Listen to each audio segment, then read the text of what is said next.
Now, before jumping into the material, I want to talk about one last thing, and that's having a trader's mindset. What I want you to do while doing this course is start thinking of things a bit differently, because we all know that a big part of people who get into trading don't succeed. Now, why is that? And how can you avoid this and be part of the traders who do succeed? What I think is that you have to change a little bit your mindset. You have to think in a different way.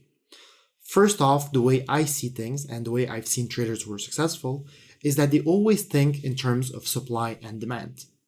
Whenever they're looking at indicators or anything like that, you can show them a triangle and tell them, well, look, when the triangle breaks, it's going to go up. And a lot of people will see that and they'll be like, okay, well, every time I see a triangle, I'm buying because that's what's going to happen. They don't succeed. The people who succeed are people who think in terms of supply and demand. They think, well, what happens when the triangle breaks?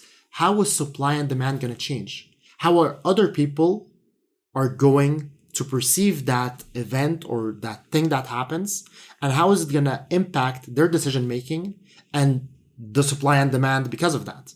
So they're always thinking in terms of supply and demand and how these things are going to affect other people, not really themselves. They're not looking at something to tell them what they should do, but they're looking at things that are going to tell other people what they're going to do, and they're trying to predict what these other people are going to do. So you got to think a little bit deeper. That's what I mean to say. And you have to spend some time alone with your thoughts, trying to think about these things for them to make sense. Because in the beginning, it's not intuitive, okay? And to be honest, this is like any type of business. You have to give it some thought.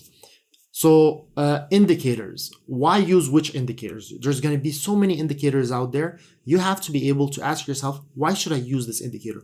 What does this indicator tell me about future supply and demand? What does this indicator tell other people, and how are they going to react because of this indicator? That's how you got to think. Strategies. Which strategy should I do? Which one suits best my type of behavior?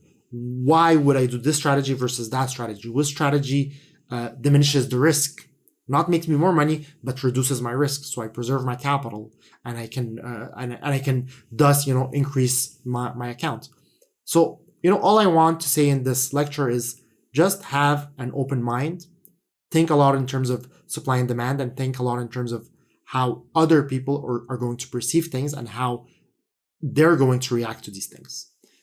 So yeah, that being said, let's finally jump into the material.